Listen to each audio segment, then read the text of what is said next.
everyone. Good afternoon. My name is Christina Cleveland. I'm the Senior Director of Talent Development Solutions at Canadian Management Centre, and I'm here to welcome you on our webinar for Responding to Conflict, Effective Leadership Techniques. We have over 1,700 participants from across the country, so we're very excited to welcome you to participate today. For those of you who are returning to our webinar series, welcome back. And for those of you who are new to CMC, just a brief introduction about who we are and what we do. Canadian Management Centre is a national organization committed to developing the next generation of leaders. So we are a talent transformation company, and we do offer our programs across the country in a number of different areas, ranging from management and leadership to communication skills to project management, sales management, and a variety of other topics. So conflict is definitely a topic that we've heard as being of interest to leaders across this country and professionals, and that's why we've selected it as a topic today. So for those of you who have participated with us before, you are aware that we do try to tweet live during the events as well, so feel free to join us in the conversation and spreading the word about what we're talking about today using the hashtag CMC events, and you can follow us at Canadian Management. We will be sending you a link after today's session, so we do record these sessions.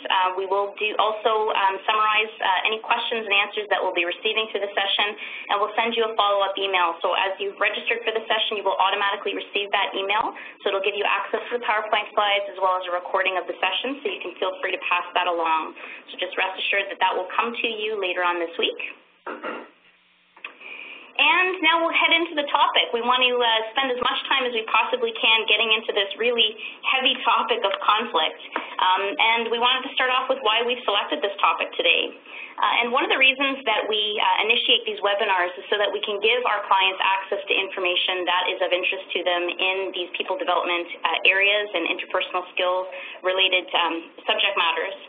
So conflict came up as a request in terms of feedback from our clients, and you will have an opportunity to provide us with some feedback about other topics you're interested in the future.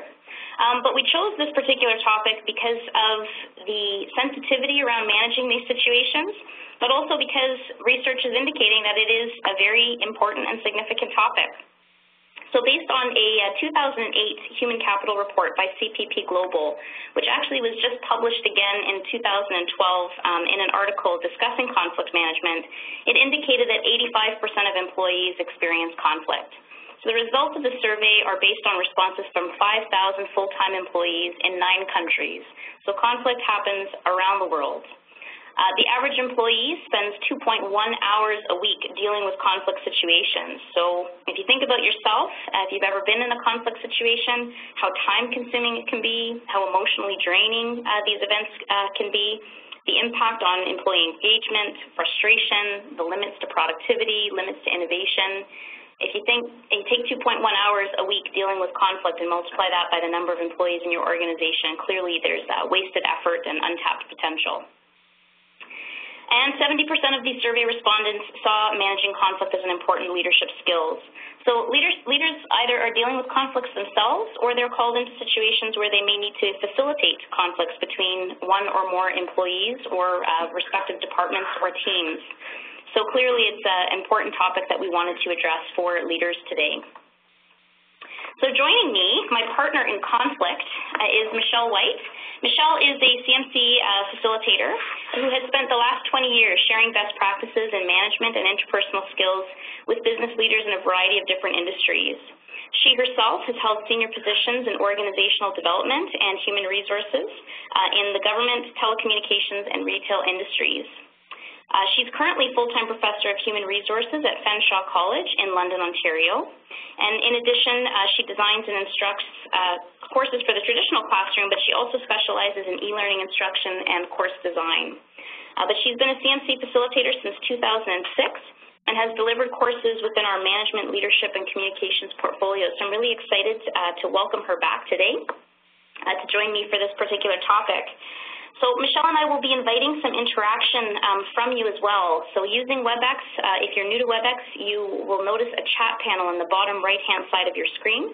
And Michelle and I will be calling on you to participate by contributing any ideas and suggestions through that chat panel, and also submitting any questions that you have as well. So Michelle, are you there? I think we might have you on mute still. Are you there now? I am, and thank you very much, Christina, and welcome everyone. Today, we're going to share some best practices in how to manage conflict, and we're going to start with the definition of conflict so that we're all aligned with what conflict is. And we're going to refine this a little further by looking at disagreement versus conflict and where they differ and when a disagreement can lead to a conflict. We'll also develop conflict awareness by looking at the 5 levels of conflict, and then we'll discuss the impact of conflict on employee engagement so we understand the business impact if conflicts are not managed. We'll then share some approaches to help you manage conflict and provide you with some do's and don'ts to consider when actually responding to conflict. So let's get started with an informal definition of conflict. Conflict is informally defined as personality clashes, breakdowns in working relationships, disputes in groups, and meetings and other situations. It can be a major or even a minor conflict, but it's usually the result of some process or series of events that have not been addressed. Now, that's why the word breakdown is so important in that definition. It speaks to the idea that it is a process and how it's multi-step, and that is the foundation of most conflict. So given that a conflict can build over time, it can be different than just a typical disagreement. Now, as we look at disagreements versus conflict, it's important to remember that we're not talking generally about a difficult conversation, but more specifically about a conflict. A difficult conversation typically can involve disclosing some unpleasant information or news, but it doesn't have to lead to a disagreement or a conflict. Now, disagreements generally result from differing viewpoints, values, or opinions. So for example, you and a coworker experience a meeting together. You think the meeting was effective and even exciting. Your coworker felt the meeting was a waste of time and slow-moving. So why do your opinions differ? Well, we often tend to rely on the facts to confirm who's right. However, there can be disagreements even about the facts themselves or about the interpretation of those facts. So when opinions actually come into play, you can't rely on facts. And disagreements may escalate actually into conflict if they're not managed properly. So when discussing disagreements, demonstrating open, friendly, and cooperative communication is usually best. Because your main goal is to understand the other person's interpretation and to see it from their point of view. If you continue to disagree after a mutual exploration of views, then usually you both just tend to, as we like to say, agree to disagree. Now, a disagreement can actually turn into a conflict when it becomes charged with emotional or intense feelings. Conflicts don't just go away. Now, they may lay dormant, or they may be ignored for a while because there's more pressing concern or agenda, but they don't disappear without an active work towards a resolution. So now we'd actually like to hear from you. What are some causes of conflict in the workplace? Thanks, Michelle. So we're going to invite participation through that chat panel. So again, in the bottom right-hand side of your screen, feel free to submit your ideas here about what you believe some of the causes are of conflict in the workplace. And, Michelle, I know when you were talking about disagreement versus conflict and we're saying, we have to take time to potentially put ourselves in experiencing the situation from another person's point of view, which can be difficult when emotions are at play, right? Yeah, for sure. So we've got a lot of responses coming in. We've got people saying differing values, different personalities, cultural differences, power struggles between departments, unclear expectations, job insecurity, lack of clear roles. I don't think anybody's experienced conflict based on some of these details coming in. Expectations, different objectives, again, responsibilities about who's accountable for a specific issue. So lots of different causes coming in. Okay, some more uncertainty about a person's role or the future, different work ethics, not being recognized for good work, but potentially being criticized. I can see why that could cause conflict. Lack of communication, overlapping responsibilities. So we've definitely got some clear themes coming through here. So if we move forward and we think about the summary of causes of conflict in terms of some popular research that's been done by CMC, Michelle, where does that land in terms of a quick summary of causes of conflict? Well, from what I'm seeing from the responses here, a lot of us have experienced similar causes of conflict, and the list that we have up now is quite typically what causes a lot of conflict. And you know, when you think about it, disagreements result from differing views or values, and so many of these causes can actually be disagreements that haven't yet been managed. There was one, though, that as we were going through the list and you were reading some, Christina, one that resonated with me a little bit was the idea of the uncertainty of a person's role. And some other folks wrote down role ambiguity and that sort of thing. And I think when we look at it from a management perspective, as managers and leaders, one of the things that we also have to keep in mind is good, solid performance management practices actually help define roles, and that in and of itself can also help to avoid conflicting situations. And just one other comment that came in was lack of emotional intelligence, Michelle. So, you know, in terms of that point that we were saying about seeing a situation from another person's perspective, can you just touch on emotional intelligence and how that plays into potential cause of conflict? Certainly. When you look at conflict, and we'll discover further as we explore conflict a little bit more, you know, the role of emotions, you know, it's a significant role in conflict. And, of course, with emotional intelligence, it's not just being able to detect the emotions in others, but it also has us looking at our own emotional state and understanding our own emotional motivations, because at times we'll find ourselves communicating in a certain way, and we might not think we're being emotional, but really some of our hot buttons or, you know, some of our deepest values that, let's say, we feel threatened, and we communicate in an emotional way.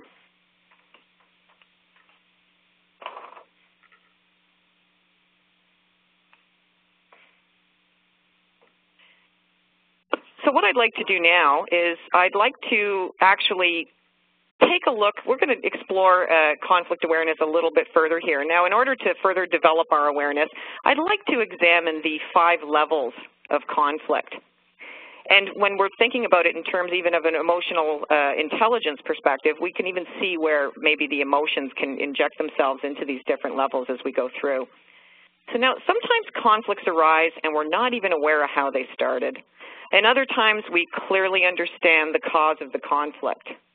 Earlier we talked about how conflict is, you know, most typically a process or a series of events. And this process is actually a progression through 5 levels. At each level, there's an opportunity for a conflict to be avoided if the thoughts and behaviors at that level are actually addressed. So why don't we start with level 1? And level 1 is discomfort.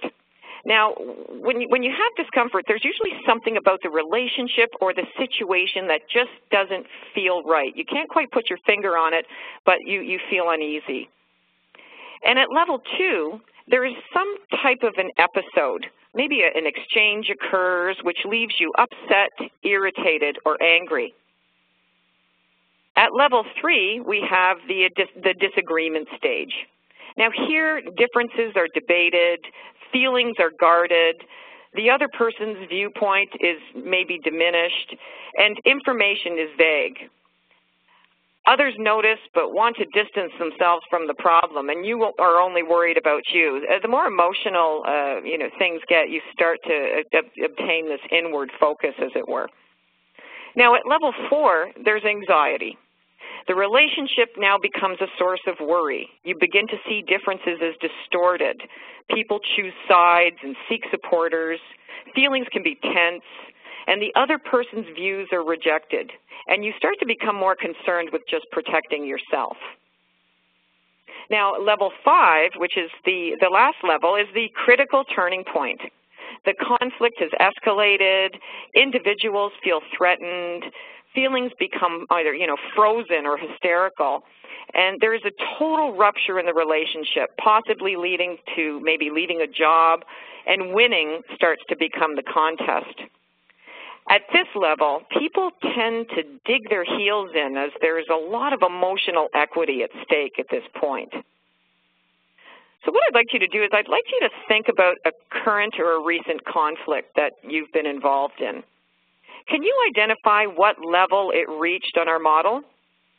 Can you trace the development of the conflict by identifying clues at the earlier levels? It's an important question to ask yourself when you look at conflict escalation.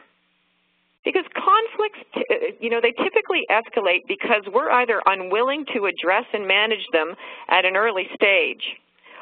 Sometimes we hope they'll just disappear, or perhaps the other person doesn't feel the same way we do and there really is no conflict.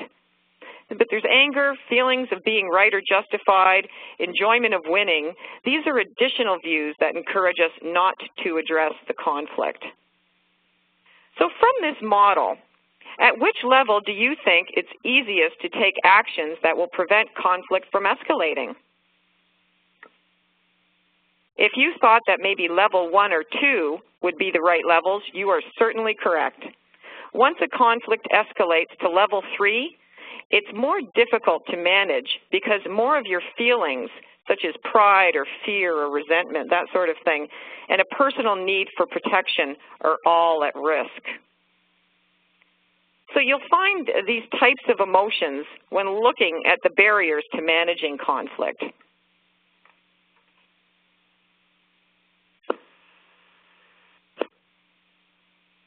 I'm just actually taking a look at the chat board here, and there's a little discussion going on about whether we should compromise and what that looks like. We're going to go through a model, a little systematic approach to deal with conflict in a little while, and then perhaps some of these concerns that I see coming up on the chat board will be addressed. So let's take a look at barriers to managing conflict.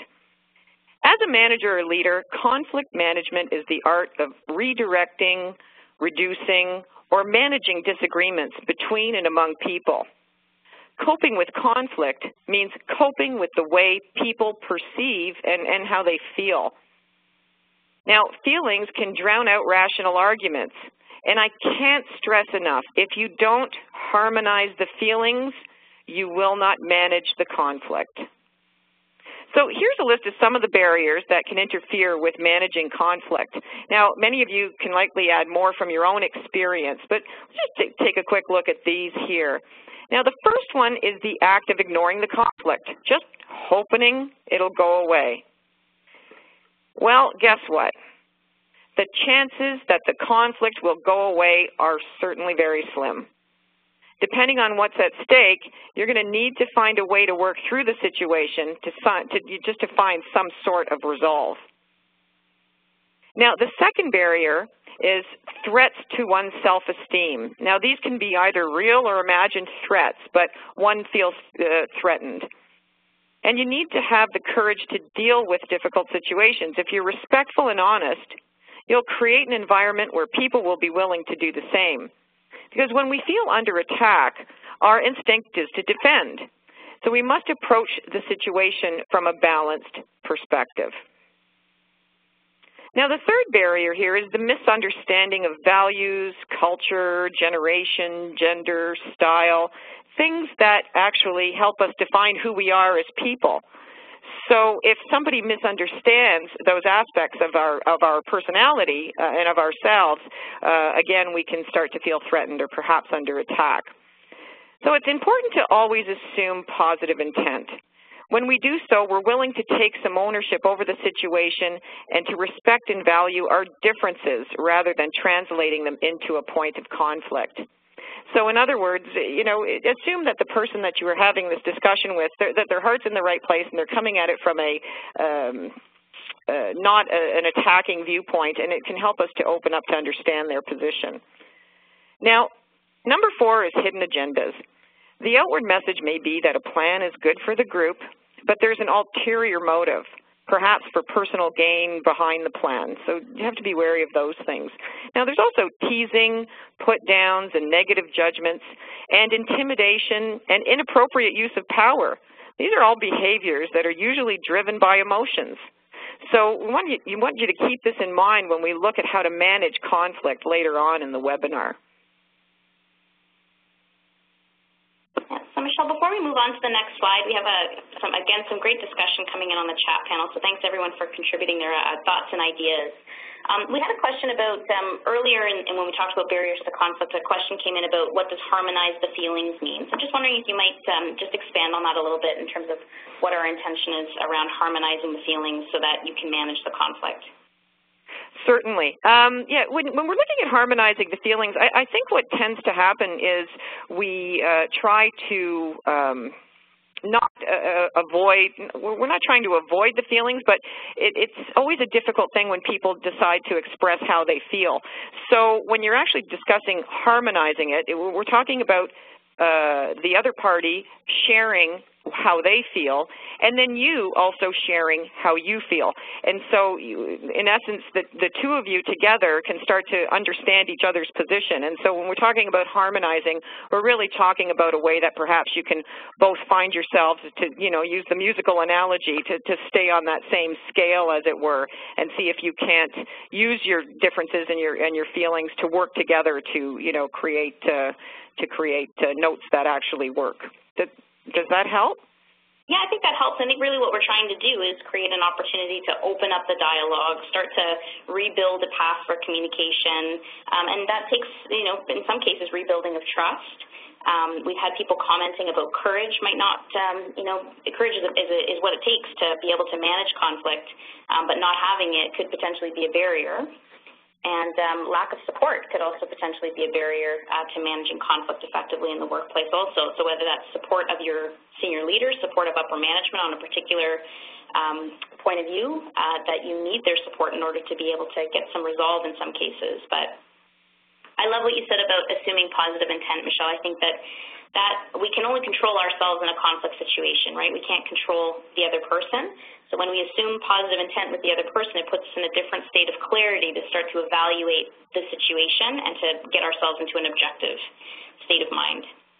Certainly. And I see on the chat board here someone saying about wanting people to all be singing from the same song sheet to go with the harmonized analogy. Yeah, which is a great summary of that. Excellent. So we're just going to take a look now, as we can see on the slide here, we're going to look at the impact that conflict has on employee engagement. And if there's actually, to share a little information with you here, there's a 2010 study of employee engagement in the Canadian workplace, where they surveyed close to 400 Canadian HR professionals working in business, government, consulting, education, and not-for-profit organizations. And they actually found that 69% indicated that employee engagement is a problem in their organizations. Now, disengaged employees don't necessarily quit in droves or just, walk away from the organization. It appears that disengaged employees don't leave their organizations in many cases. They often stay and may damage both productivity and relationships. So what's the impact on that? Well, the immediate impact is the financial cost of turnover. It's typically 1 times the annual salary of the person who's left, so that can be a very costly venture. But for those who stay, there are certainly long-term consequences.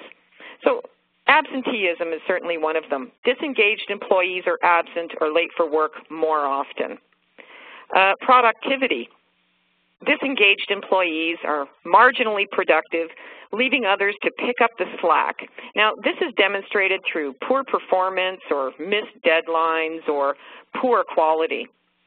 in general, you know, the employee, when they're disengaged, they just don't give you their discretionary effort. They come to work and they do the job, but their hearts and minds, you know, aren't in alignment. Their heart is not in it. And that actually becomes even more evident in something like customer service. You know, there's inefficiency, poor service, or inconsistency from disengaged employees toward customers, and that can cause damage to your brand and the company's reputation. Now, and this isn't always evident. These things happen subtly, and I'd like to use the example sometimes. Let's say you go to a restaurant, and as a customer, you find yourself sitting there, and technically you are getting perfect service.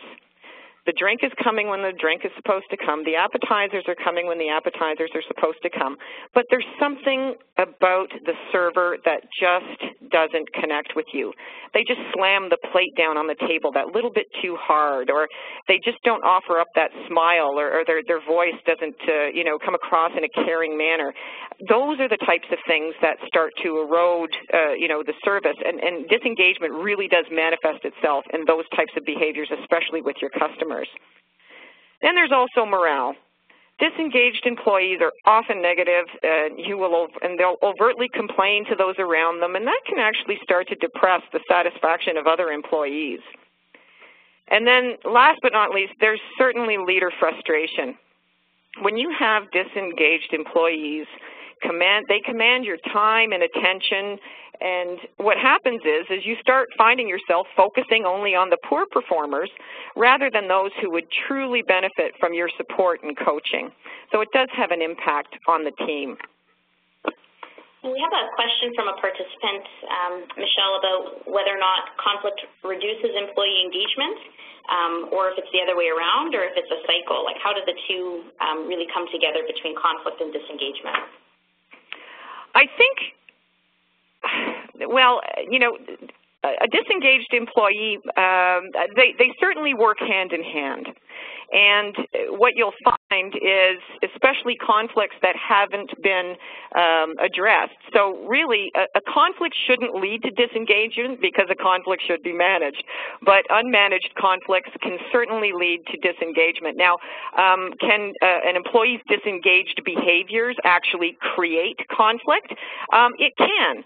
It can because, for example, if an employee is often late for work and the rest of the team has to pick up the slack, that can start to create ill will and hard feelings and that sort of thing. So then it's the manager's role to you know, be alert to that and to make sure that they manage that before, again, it becomes a conflict. So really, it's all a process, and it's just how you're in tune to the different parts of the process. Going back to our 5 levels of conflict, you try to get it at levels 1 and 2, but disengagement does create levels 1 and 2 on a more consistent basis.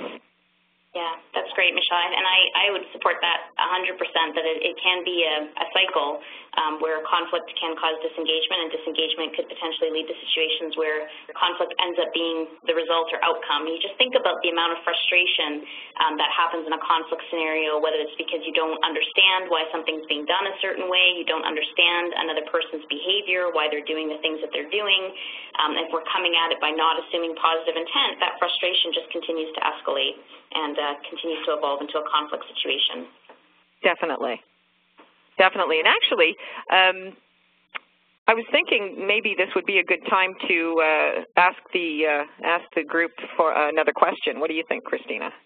I think so, yeah. So we're going to open up a poll for the participants to respond to. It's going to be opening up on the right-hand side of your screen, and it's just to get a sense of what your current approach is for managing conflict. And we all have different styles and approaches to managing conflict situations, and for some of us, how we manage conflict may change at home versus how we handle it in a work situation. But we've got a couple responses up there. So you either try and avoid it and hope it'll go away, try to focus on agreements in order to minimize the conflict, asking directly what the person has a conflict with, discussing your concerns and a proposed solution, or you may be one of the very fortunate of that 15% that doesn't experience any conflict in your work environment. So just go ahead and click off your response to what your current approach is for managing a conflict situation, and the results are going to post up again on the right-hand side of your screen, and we'll see what the general feel is for the group. But we've had, again, some really great discussions going on in the chat panel with folks, people who are may end up in situations where they are managing the conflict themselves or they're in conflict on their own. But it sounds like we have a good percentage of the audience who actually addresses the conflict. So 45% of those who are online today discuss your concerns and a proposed solution with the individual. So lots of courage in handling those situations. And second most popular response, 28%, I try to focus on agreements in order to minimize the conflict. So I guess it's where some discussion happens about how we can get to a win-win situation and a compromise. And I know that there was a participant earlier commenting on compromise not necessarily being a losing situation. So thanks all for contributing your thoughts onto the poll there. So Michelle, our responses, we've got some very brave folks on the line. So 45% of the group discussed their concerns and a proposed solution with the individual. Yeah, I think that's excellent. And actually, as we're going to now go through a systematic approach that you may want to look at when looking at conflict. And so for 45% of you, you're certainly, well, for all of us, we're probably intuitively we're all on the right track. But when we see this 45%, I think some of the pieces of our next model will resonate with you. And it's actually called the AEIOU model. And this is a 5-step model that can be used to help diffuse a conflict situation. Now, following the steps in sequence will provide you with a consistent approach to manage conflict.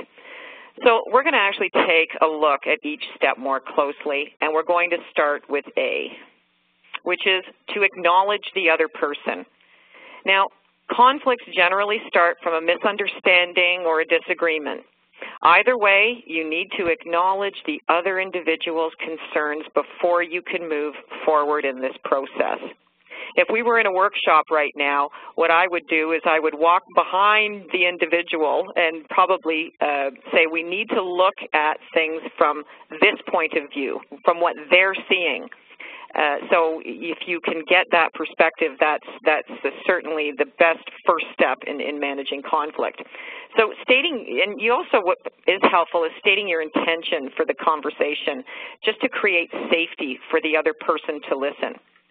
And that way you'll encourage them to share their perspective. So for example, you may say something like, you know, it's really important to me personally and to our team that I have a good working relationship with you. This may encourage them to actually to come forward. And next in the model would be E, which is to express your concerns.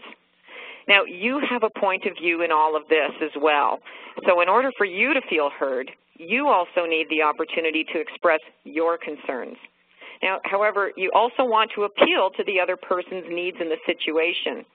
Now, you gained some insight into the other person's needs in the acknowledge step previously. So this actually, these are the first two areas where you can now start to harmonize those feelings as we discussed earlier. So, for example, you may say something like, you know, lately you've not been meeting deadlines that we mutually agreed upon.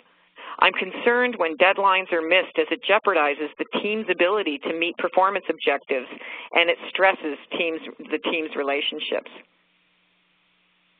So now, once you've actually acknowledged the other person and expressed your concerns, you're going to want to identify a proposal or a plan.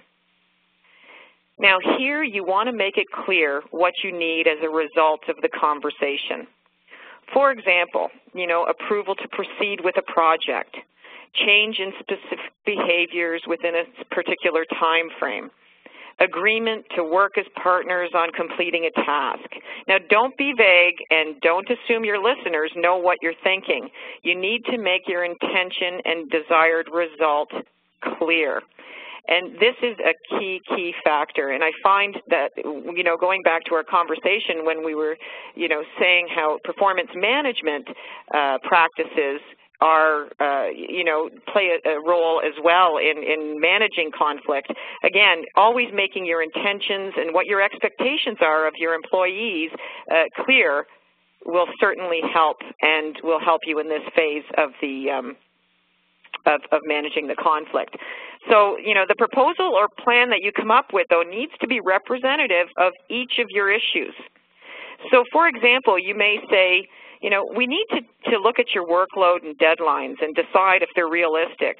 If we can agree that they are, I need all planned deadlines to be met, or for you to discuss any anticipated delay with me 1 week prior to the deadline. That way the two of you are both in full understanding of what's expected and also the behavior that's expected in the event that for some reason the objectives can't be met.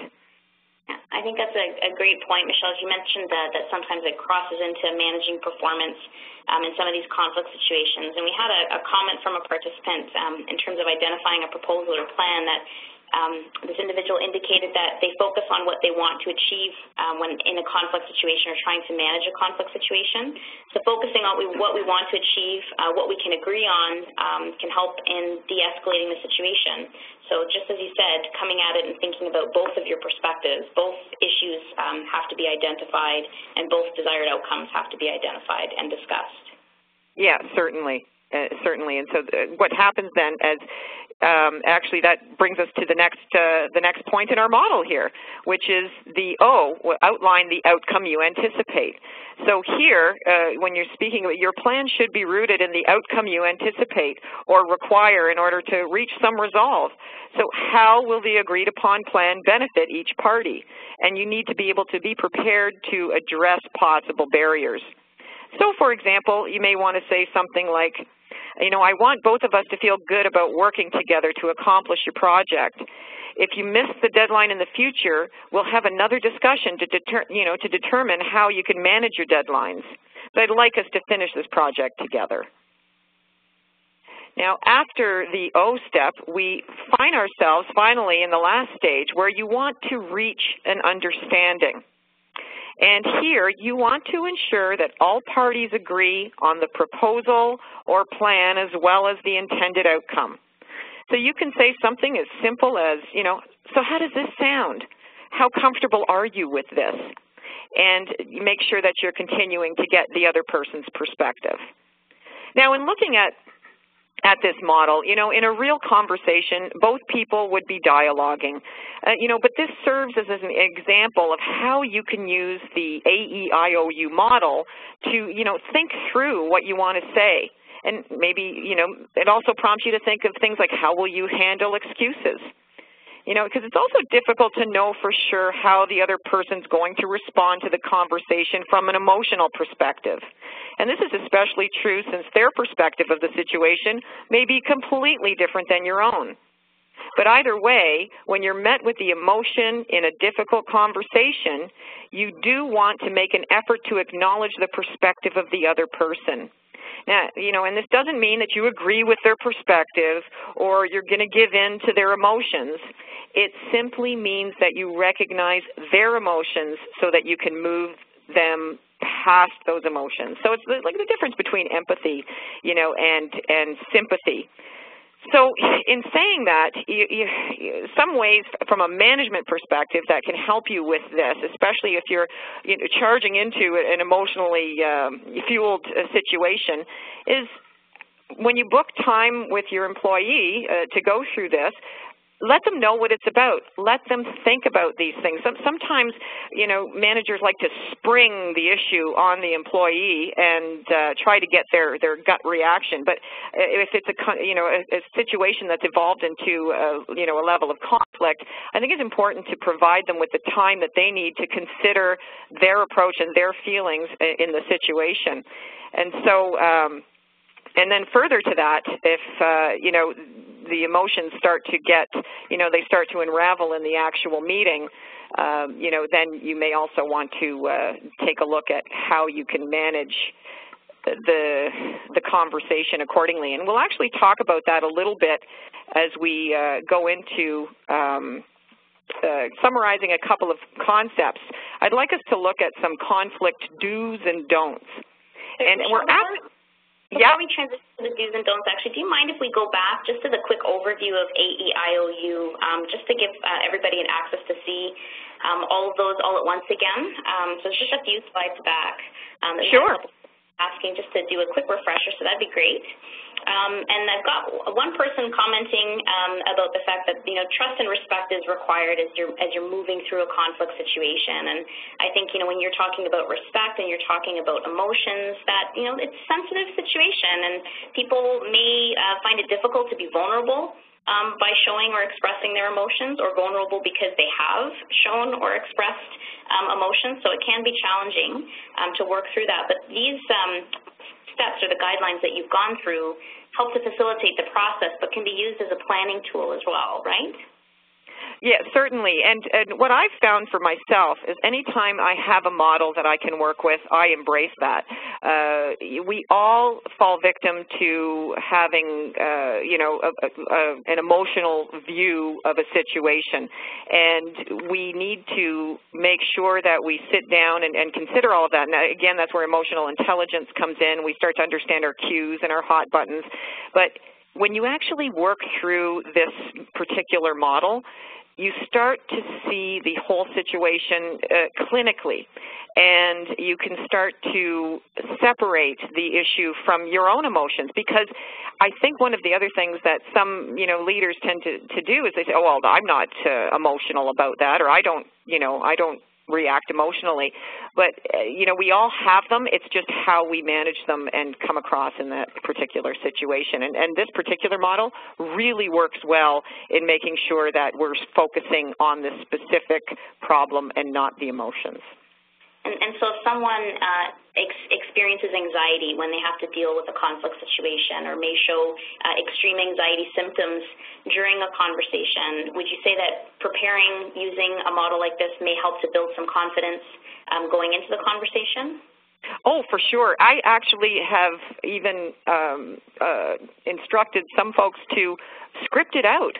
Actually write it out. And you won't read the script in front of the individual, of course, but, sometimes even just writing it out, it causes us to think even further and take a look and start to select words that we can use that are emotionally neutral and, help us with our language choice. So the physical act of writing it out can also be very, very helpful for some. Yeah. And any other suggestions for managing anxiety in a conflict situation if someone shows extreme symptoms? Some of us have different reactions. Some of us turn red. Some of us, can't find our words. Some of us get emotional and may, show tears in some situations. Do you have any suggestions for how you might contain or manage your own emotions, let alone the emotions of the other person? Yeah, actually, there's a little exercise that you can do when you find yourself feeling anxious, and you used some of the symptoms there, Christina, talking about, let's say you get red in the face, or, some of those other responses. A lot of those are actually physical responses. And once you become in tune to physically what's happening in your body, some people, for example, their voices are going to go really high, or other people start to speak really quickly, and all of those things. Once you start to understand what your physical cues are, what you then do is you make a concerted effort to do the opposite. So if, for example, you're in a conflict situation and your tendency, your go-to move, as it were, is to raise your voice and to lean, aggressively at the other person to, get into their space, what you do is, when you know that that's your tendency, is you do the opposite. So you try to keep your voice calm, and you try to make sure that you're in a resting position, not moving forward. Oh, that's great. We've got some great suggestions coming in from the audience too. Folks saying take a deep breath when you're in that situation, being aware of your feelings. One participant suggesting even the location of where you go to have a discussion can have an impact. So a neutral site can sometimes be best. When there's a desk in between you, sometimes that creates a position of authority. So getting into neutral territory and getting us into a level set will allow us to resolve some of the conflict more effectively. Yeah, certainly. And anytime you can diffuse the adversarial nature of it, and sometimes that could even be sitting more side by side. It could be a physical space issue. And across the desk, exactly, with authority. So any ways that you can to just diffuse that certainly is helpful for sure. Great. So sorry for taking us back, but based on feedback, everyone's really appreciating that, Michelle. So thanks so much. So we'll head back into do's and don'ts. And okay. We'll start to take some questions after that. So I know we've got quite a few in queue. If you've got questions for Michelle, feel free to submit them in the chat panel, and we'll do our best to cover off as many as we can today. Very good. So we're going on to some conflict do's and don'ts. We're going to start with the don'ts. And you can see we have quite a comprehensive list here. Just going to touch on a couple of them. And the main thing is don't make it personal. If you allow your emotions to get out of control, you may find yourself actually attacking the other person, or you're going to try to impose your own personal values and beliefs. So here, you're going to want to watch your language choice. Try more neutral language. So, for example, let's say with missed deadlines, it can be expressed as, from our example earlier, it jeopardizes the team's ability to meet performance objectives, as opposed to saying, you always let the team down. So you can see just simple language choice can actually have a difference. Also, don't avoid the conflict. Now, doing so can strain working relationships, which can cause employee disengagement, and it certainly can impact overall productivity. And also, don't allow emotions to take over the conversation, as we talked about earlier, because if this happens, and let's say it really does get out of control, stop the meeting and agree to get back together at a later time when everyone has had a chance to cool off. And what tends to happen is when we start to get emotionally involved in the conversation, we want it to conclude when we want it to conclude. So sometimes actually trying to inject time into the situation so that both parties can cool off can be easier said than done, but it certainly is an excellent way to make sure that you're managing the conflict. So when actually looking and managing your conflict, here are some do's that you can consider. Now, we need to understand that conflicts are a part of daily life, and we should resolve to make sure that we address conflicts quickly, because as we learned in our look at the 5 levels of conflict, it's best to address it at either level 1 or level 2. So the sooner that we can address it, the better it is. And actually, by using the AEIOU model, it also helps to remind us to acknowledge how others are feeling and helps us to focus on the problem.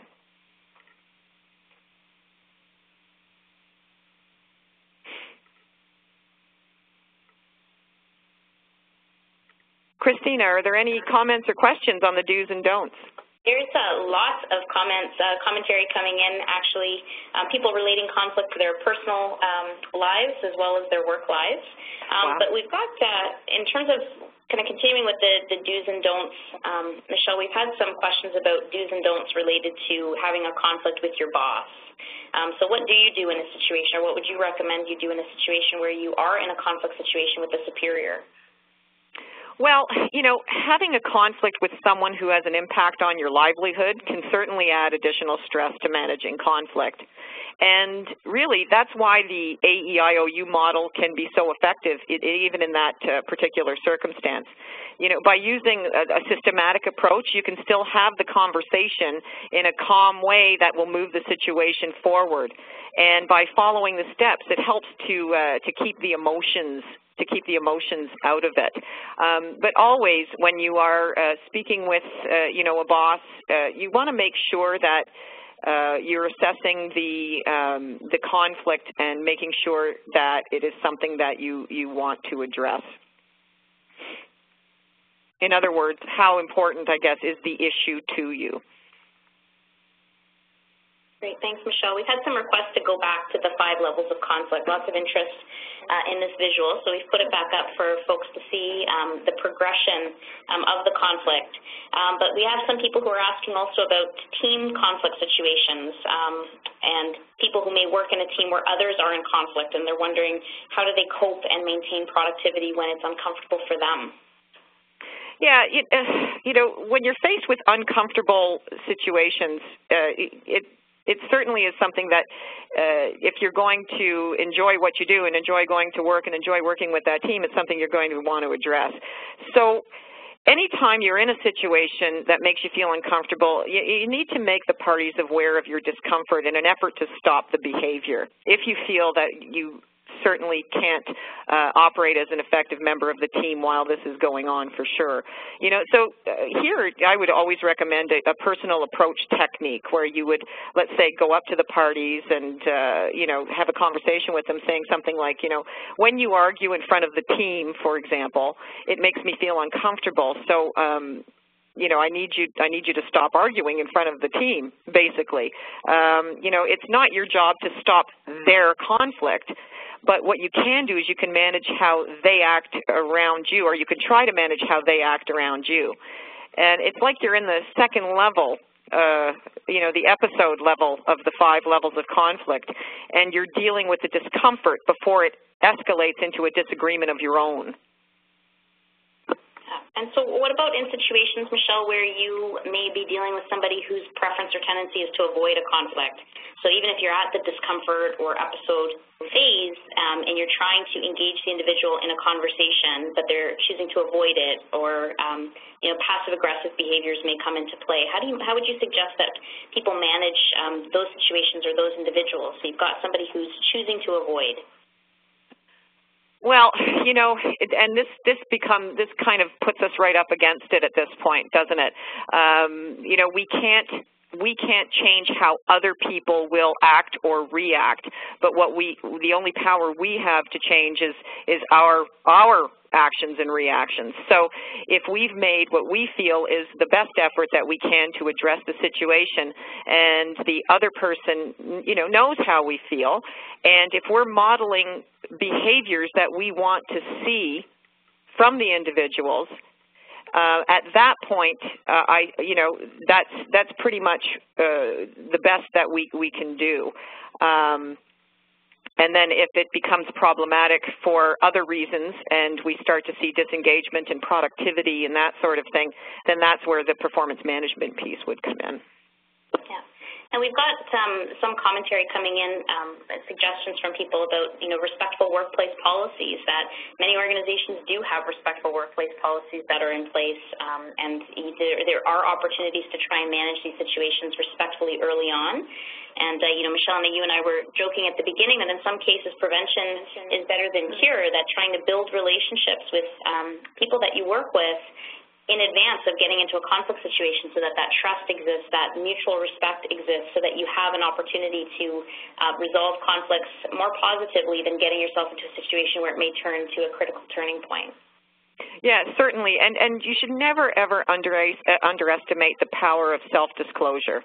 And when I say self-disclosure, I don't mean telling everybody everything, your whole business, your whole life, but, in certain areas where, let's say, you might say something like, well, for me, I always find, and you could be speaking generically, but you're disclosing a piece of information about yourself that, as it lands on other people, they may take that into consideration when working with you in the future. So, for example, to me, I always lose my patience when the technology doesn't work right away, or something you're just disclosing. And then later, if you're in a meeting or a situation where the technology isn't working the way it should and you find yourself getting a little excited, I think sometimes people will draw back on that and go, well, Michelle, she's always said she loses her patience when the technology doesn't work.